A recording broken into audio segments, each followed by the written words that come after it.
celle de l'esprit. Sa pensée vole, légère comme une plume. L'air est son élément, c'est le papillon du zodiaque, un arlequin de comédie, un Peter Pan refusant de grandir. Éternellement jeune, le visage changeant, le cœur en balade.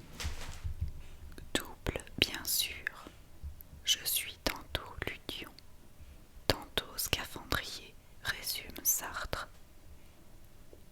Le Gémeaux jongle avec les mots, danse avec les idées, cultive le paradoxe jusqu'au vertige. Intelligent, ça va de soi, un télo parfois, car le signe est gouverné par Mercure, planète mentale. Doté d'une baguette magique et de deux petites ailes, Mercure préside aux voyageurs, aux commerçants et aux voleurs, ce qui revient au même. Du moins est-ce ainsi que les anciens voyaient les choses. Bien avant Johnny ou le Tché, leurs idoles s'appelaient Castor et Pollux, deux sympathiques voyous. Léda, leur mère, avait conçu le premier avec un mortel, et Pollux avec Jupiter. Ils étaient inséparables.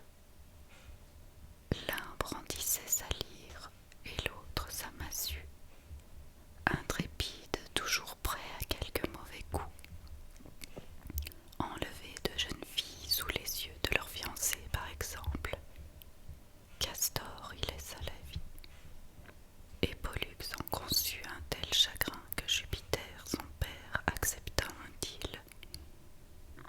Puisque Pollux proposait de partager son immortalité avec son frère, tous deux passeraient désormais la moitié du temps sur Terre, et l'autre dans les demeures dorées de l'Olympe.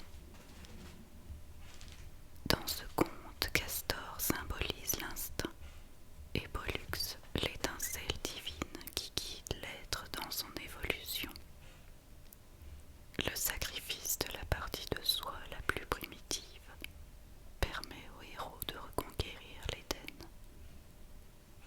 Les Gémeaux contribuent ainsi à relever l'homme de sa chute originelle et à le réintégrer dans sa dignité de demi-dieu.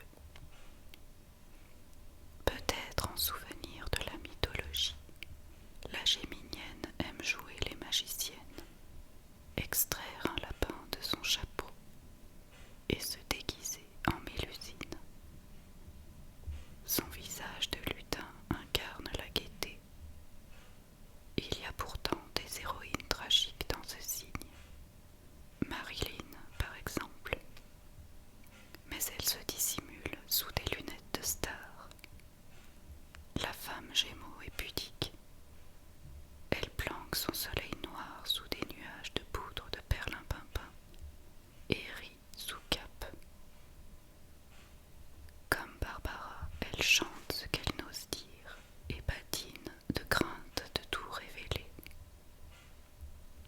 Sensible au courant de pensée, elle suit la mode ou la précède comme Sonia Rykiel. Elle cultive l'éphémère et n'a pas la notion du temps qui passe. Dans un mois, dans un an, écrit Françoise Sagan, car pour elle, c'est la même chose. La Géminienne se sent très concernée par son image, au point de lui sacrifier son identité. Tout à son reflet, elle passe une partie de sa vie à rechercher son double. Elle se recrée au rythme de ses amours, épousant chaque nouvelle métamorphose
superficiel, dira-t-on, et pourtant épris de métaphysique. Son arme préférée, la dérision. L'amour, écrit Céline, c'est l'infini mis à la portée des caniches. Il est homme de clips, de pubs et de médias, un consommateur de culture instantanée. Aucune nostalgie chez lui, le passé l'ennuie. Pour séduire cet acrobate, il faut susciter en lui une stimulation intellectuelle. Il a le sens du raccourci, le goût du dépassement et le culte de l'impossible. L'amour représente à ses yeux une aventure de l'esprit, autant qu'une ivresse physique. Une conversation ou une joute oratoire constitue donc le prélude idéal à une rencontre érotique. Pudique, il dit souvent le contraire de ce qu'il pense. Mieux vaut se fier à ses gestes qu'à ses paroles. Lorsqu'il est amoureux, sa générosité le trahit.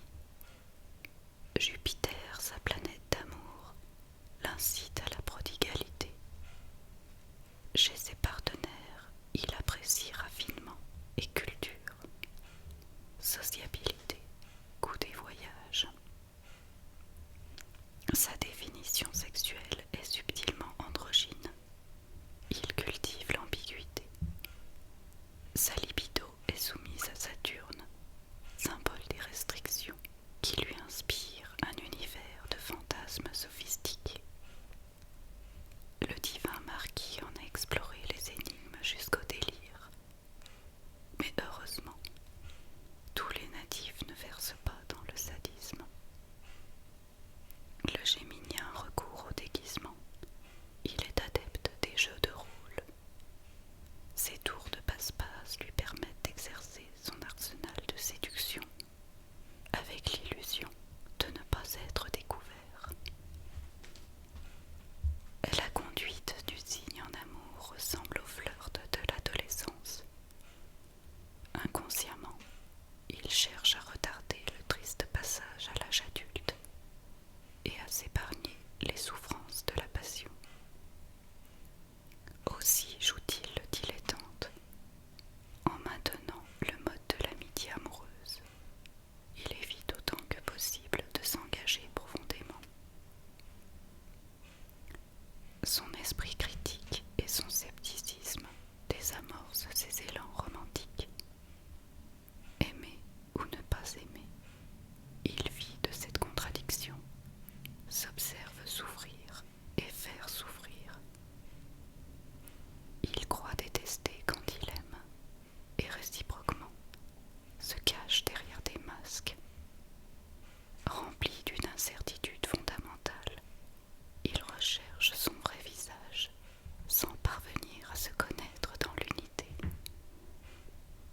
Il peut devenir orfèvre en comédie sentimentale. D'ailleurs, il est capable d'incarner plusieurs personnages, de l'amoureux transi au don Juan cynique, de la diva à l'épouse modèle.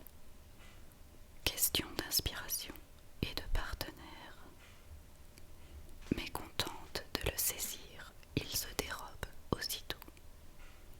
Ses tendres aveux sont démentis par un comportement inexplicable. Il n'est plus le même, ou plutôt, il n'est jamais le même. Dans ses jeux de